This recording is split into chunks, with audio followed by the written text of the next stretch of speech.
Hey, it's Coach Taylor from SmarterTeamTraining.com. I'm gonna tell you I'm excited about this conversation. Not too often do you get a chance to talk to an orthopedic surgeon who's putting himself out there on social media, sharing information about the sports medicine world.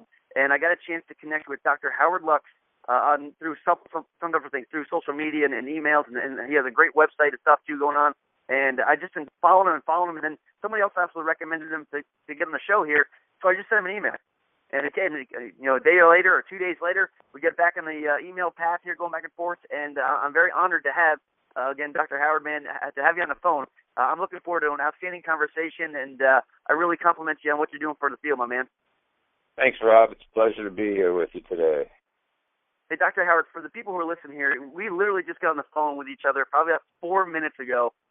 So I have some general questions, and I can read your bio through your website and that type of thing. But I want to know about the passionate person you are. What got you excited about becoming a surgeon and pursuing the sports medicine aspect of the field? And tell me a little bit about what gets you excited about what you got going on now, man. When I was growing up, I actually spent more time in my orthopedist's office than I did in my pediatrician's office. I played any and every sport that was available, and I was usually injured in most of them. I never completed a season in high school. I always ended it in a cast or an operating room. So it was a natural attraction to want to help athletes. I love my orthopedist. I could tell he was passionate about what he was doing, and he was a mentor for me as I was growing up. So as I progressed through college and then eventually medical school, I knew I was going into sports medicine. I knew I was going to be involved in getting other athletes back in the game, helping them stay in the game. And so there was never a question as to what field that I was going to choose. In terms of what I'm doing now online, how we came to meet, quote unquote, people are searching online. This is the day of democratized media. You can't hide. You are online whether or not you want to be as a physician. Patients are checking you out as a physician or as a trainer or as a strength coach before they meet you and after they meet you. They're using Google as a second opinion or as a first opinion. They're coming with a diagnosis, and they're coming with a lot of questions. And so in the day of decreased reimbursements and commercialized health care, with the rise of hospital employment, doctors have less and less time with patients, so patients are getting fewer questions answered. And so I wanted a place where patients could go for that information. So I started a website, and it seemed to attract some interest. And then I needed to be able to share that information. And along came Twitter, and along came a very smart man named Phil Bauman, who put up a blog post on 140 uses of Twitter in healthcare.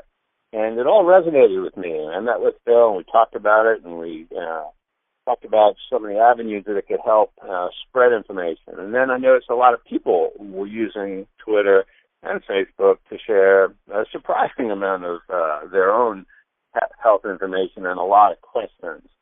So I started to utilize Twitter and Facebook predominantly to share the messages, to share the content that I had written.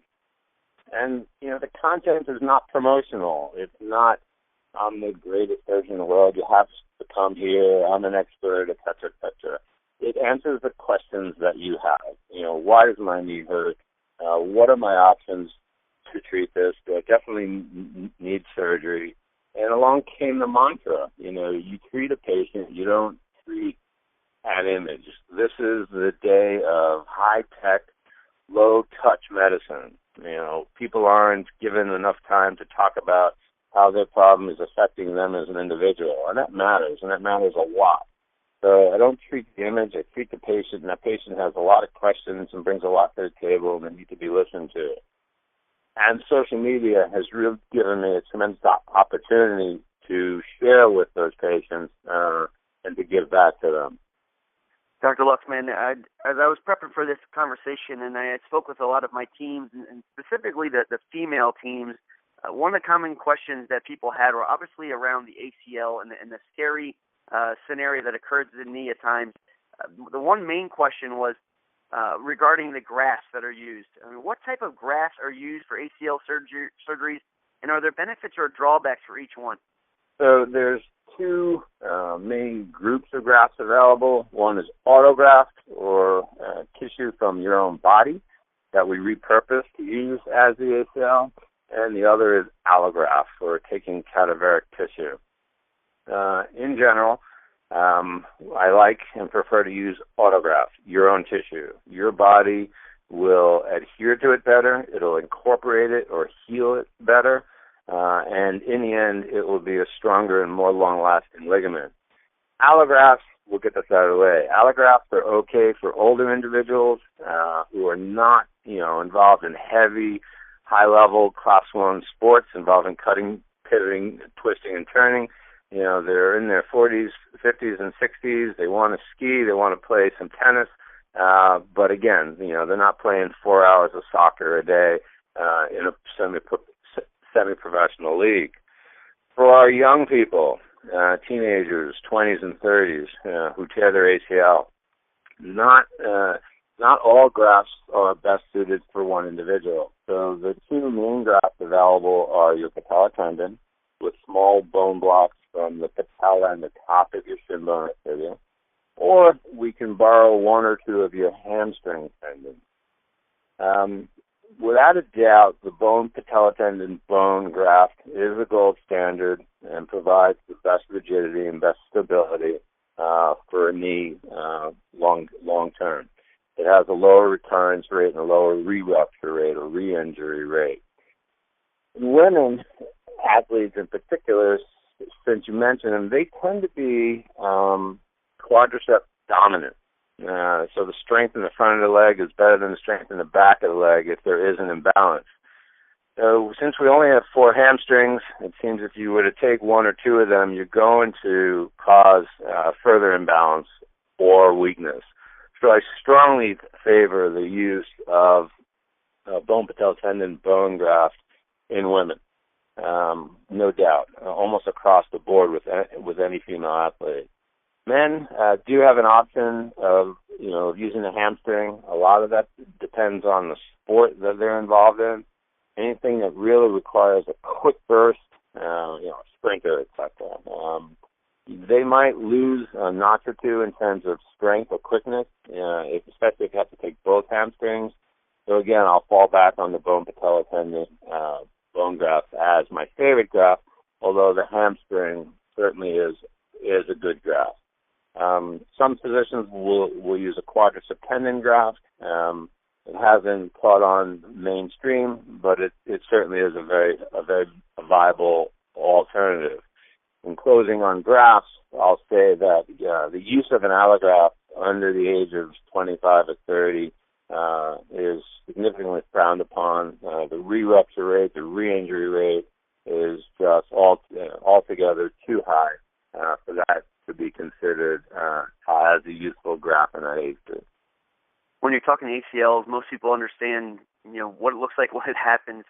They understand or they've seen or know somebody who's gone through the post-surgery rehab. But I feel like there's a window from the time that the trauma occurs to the time that they actually have to go to get surgery. I think that's a fairly unclear area for people. I mean, what advice would you have for someone who just literally tore their ACL leading up to surgery? Are there things that we can do to strengthen that knee joint, the quad, the hamstring, even the calf for that matter, in preparation for the surgery?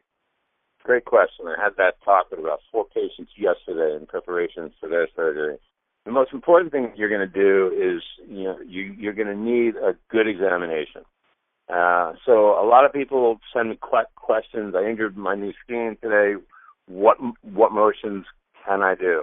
It really depends on what your examination shows. So if you have an isolated ACL tear, so your ACL is the only ligament that's torn, then starting range of motion, using modalities to decrease the inflammation, to decrease the swelling, and getting some early strengthening started to prevent any atrophy from occurring in the thigh is of critical importance.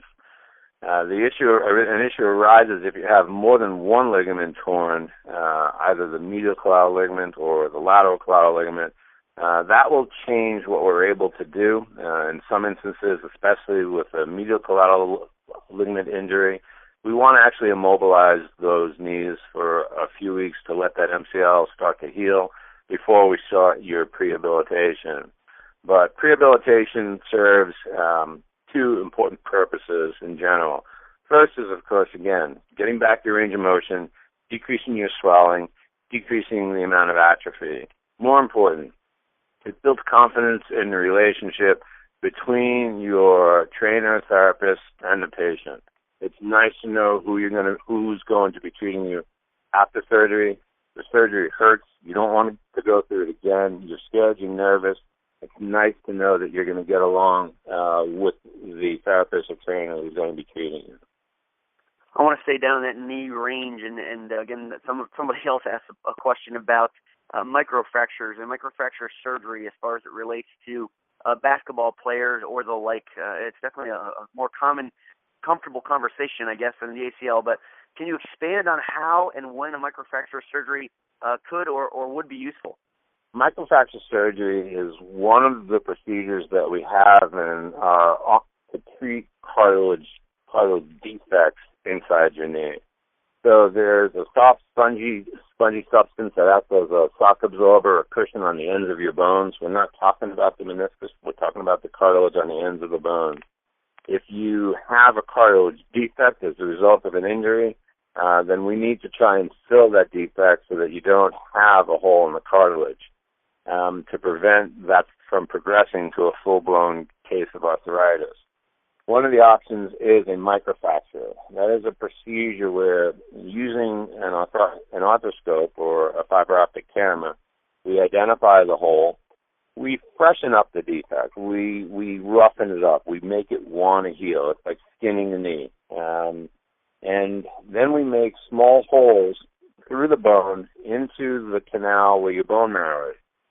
So these small holes allow stem cells and other bone marrow cells to come into that defect, to coat the defect, and those stem cells then should change into a healing type of cartilage that we call fibrocartilage and fill up that defect. The issue with a microfracture is it's better for smaller lesions.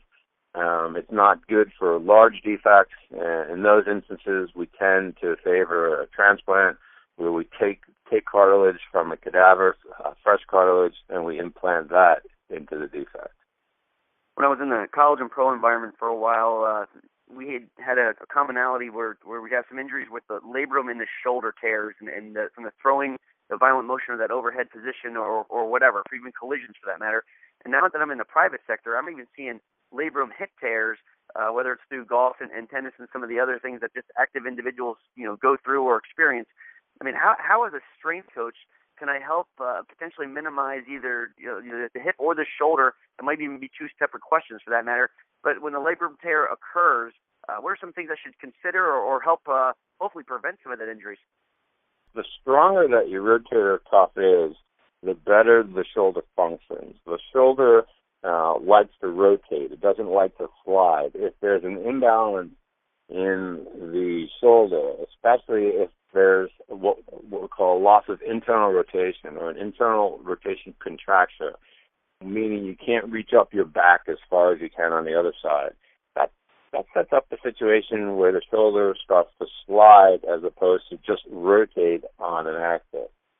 It sounds complex, and I apologize. I can't think of a better way to explain that. But alleviating that internal rotation contracture and stretching out the capsule or ligaments of the shoulder joint to restore motion is of paramount importance. Then you add on to that some plyometrics or other exercises to tone the rotator cuff and get it functioning well so that shoulder remains stable and it rotates on a point as opposed to sliding off the point, which puts the labrum at risk. It pays to mention that the majority of labral tears, once you start getting into your 30s and 40s, tend not to require surgical intervention. A lot of people will have an MRI for an episode of shoulder pain. They'll be found to have a labral tear. But in all likelihood, on many occasions, that labral tear is related to activities that they were doing as a youth. and it's just being seen now because a lot of these tears can lay in hiding for a long time.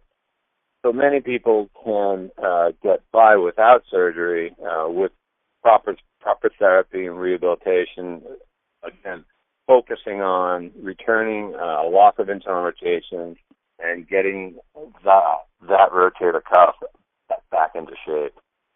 Talking about the musculature of the rotator cuff or the shoulder in general, is there a particular muscle that tears or ruptures more commonly in the rotator cuff that we should be paying attention to? Yes, the most commonly injured tendon is by far the supraspinatus. That is the tendon that is on the top. The majority of tears that occur in the rotator cuff aren't actually tears. So yes, you can slip and fall, you can get tackled, you can fall on your arm hard and rip the rotator cuff. But the vast majority of people with rotator cuff problems that we see in the office have something we call tendinosis, a tendinopathy. That means that your rotator cuff is starting to wear out. Think of your favorite pair of blue jeans. Think of the knee around your favorite pair of blue jeans. A few years ago, that area was dark blue. Then it started to turn lighter and whiter. Then the fabric started to fray. And then one day, you felt the breeze and your knee poked right through that hole. Our rotator cuff is no different. It wears out because of our genetics or our DNA. And it wears out because of a lifelong list of activities. So many rotator cuff tears are actually just a case of where the rotator cuff degenerated or frayed and literally just eroded off the bone as opposed to actually tearing.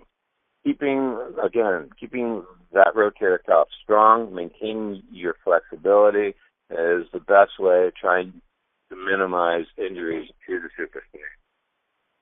I have a little bit of a self-serving question. When I was an athlete back in the day, I actually dislocated one of my shoulders, and I've always had questions about it because I feel like everybody deals with it differently, or their body adapts moving forward very differently. I mean, what types of shoulder dislocations are most common? And then how is this different than subluxation, obviously, if it's going out in any kind of scenario? And then are there any programming concerns following this type of shoulder trauma that I should be aware of when we're programming for strength or conditioning, for that matter? The most common form of dislocation is an acute or following an injury, anterior shoulder dislocation. That's where the head of the humerus or the top of the humerus comes forward, and it knocks off the labrum or the ligament on the front of the shoulder. Less common are posterior dislocations, where the humeral head goes backwards. Occasionally, people, especially young women, have very loose ligaments. Nothing is torn. Everything is just a little too loose, so the ball can slide off the front or the back of the socket with minimal exertion or minimal trauma. That's atraumatic instability. So people with traumatic anterior instability, again, the most common form. The biggest issue is recurrence, or the risk of having another dislocation. The younger you are, the higher the risk of redislocation. Unfortunately, nothing can alter that risk of redislocation. So staying in a sling for 6 weeks following your first dislocation, physical therapy, rehabilitation, strengthening, maintaining motion, it all has very little effect on whether that athlete is going to dislocate again. In the treatment of a teenage athlete or early 20s, professional athlete, many of us will opt to repair that ligament that has torn to diminish the risk of redislocation. In non-contact athletes, in weekend warriors, etc., we don't need to rush into surgery. We can observe those people and wait to see if they experience a second dislocation. And after the second dislocation, then we can go ahead and fix that labral tear or ligament tear and try and minimize the risk of redislocation. I want to talk to you a little bit about the elbow, if you wouldn't mind. And I have a baseball background, so that the UCL tear and that elbow injury is something that we have a common conversation about with our pitchers or, again, our throwing motion type guys. And can the stress on the elbow be minimized to reduce or even lessen the likelihood of a UCL tear? Is there something I can do in my programming to really prepare that joint or that tissue around that joint for the trauma of just that violent motion? Yeah, it's a tricky area. Unfortunately, a lot of research studies have shown that the muscles around the elbow respond too late to prevent an injury. So if that elbow is going to open up, the muscles don't contract until after the elbow has already opened up, and then they squeeze to try and prevent it. But they respond too late. The best thing that these young throwers can do is to restore the seasonality to throwing. Pitching and throwing should not be a year-round sport. The best athletes in the world will participate in many different sports, and they'll let their body be subject to the different forces and requirements of different sports, and they won't simply concentrate on one aspect of one sport, i.e. pitching. It's the repetitive stress of pitching that will bring most athletes down. And, of course, trunk stability and trunk strength. 65-75% of the torque of your body from unwinding during a pitch could come from below your chest. So getting that trunk strong and stable, so it rotates strong and rotates clean, and you plant firmly in the same step each and every time as you lurch forward, is of critical importance to minimizing the amount of stress on both the shoulder as well as the elbow with regards to minimizing the risk of injury. I want to talk to you a little bit as a social media connoisseur, if you don't mind me calling you that a little bit. But I really want to compliment you as far as being a guy that's really on the front side of your field in particular. We all have our own roles in this athletic development, sports medicine type field, and to have a surgeon that's willing to put just great information out there for us to read and learn from, I think is outstanding. How has social media, and that includes the website, that includes the Twitter, that includes Facebook, or even podcasts like this, radio shows in general, how has that helped your practice? And do you think that a more knowledgeable patient helps with the recovery process? Great question. A more knowledgeable patient makes my day better in many ways. They're already prepared when they enter the office. They already know me. They've seen my videos. They've heard my voice. They've read what I have to write. So they're already comfortable with my methodology, and they're comfortable with me as a person. So we've all sat there in a doctor's office and looked across the table and wondered whether they're going to like their doctor or believe their doctor. And it helps alleviate those first few moments of angst or anxiety. Next, you're taking off on your discussion about an injury from a perspective where the patient already has the baseline level of information. So they're nodding in agreement or in understanding as you're speaking, as opposed to staring at you blankly, like you're like they don't understand anything that you have to say. And more importantly, you're putting this information up there, so now when they leave your office, because they may not have heard everything, there's an incredible amount of information on your site which goes through exactly what you just said in the office. The benefits of social media to my practice are multifold. It absolutely brings people in the door from my local area, but from all around the world. I've had visitors from most states and from many countries, only because of my presence on social media. I tend to use social media more as a way to push my content out there, to share it, so those interactions aren't necessarily occurring on Twitter. Some interactions do occur in the background in Facebook, but most of the interactions come through an email, which came from my website. And you can't get past the fact that we're doing this to help people. I really, there is a big altruistic push to what I'm doing. I just want people to have, actionable, useful information available to them.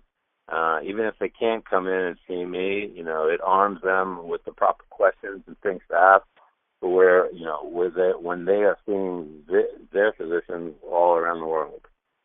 Well, again, Dr. Luxman, I appreciate you taking some time out of your day here, and I'm applauding you over and over again, I guess, for the content that you're sharing. I personally have enjoyed reading what you got going on, and I'll say I've probably only been watching what you got posted probably 2 months or so. And I feel like every morning or afternoon when I get a chance to get on social media or just get a chance to visit the site, whatever you got going on with the blog posts, etc., I've honestly enjoyed it, and I would encourage anyone that's listening to this show. It's not a plug. Howard has not told me to plug the show. It's me genuinely reaching out to him, and I want to applaud him for the effort that he's putting out there for us to all learn more, whether you're going to his practice or others.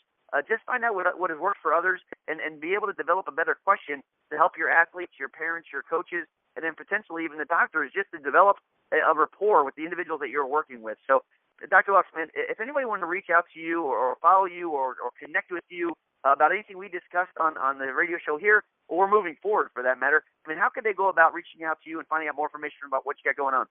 So, the website is howardluks.com. We're on Twitter at HJLUKS and Facebook at howard.lux.md.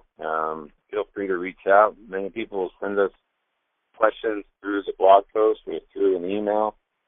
We field and answer almost all of them.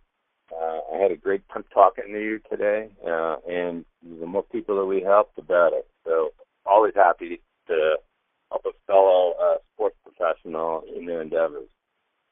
Again, Dr. Luxman, thank you very much for your time. I applaud what you're doing, and hopefully this is a launching pad for us to do more things down the road. I've taken a whole bunch of notes already, so I'm sure I'm going to be sending an email like I normally do after all these conversations, because I don't know if we ever define an answer after a question, but I think we can get a better response by asking more questions. And I just enjoy that people are open and willing to share what has worked for them and hopefully educate more people. So, man, I tip my cap to you, my man. I look forward to connecting. When you're in the Baltimore area, man, make sure you look me up, and hopefully we can connect soon, buddy.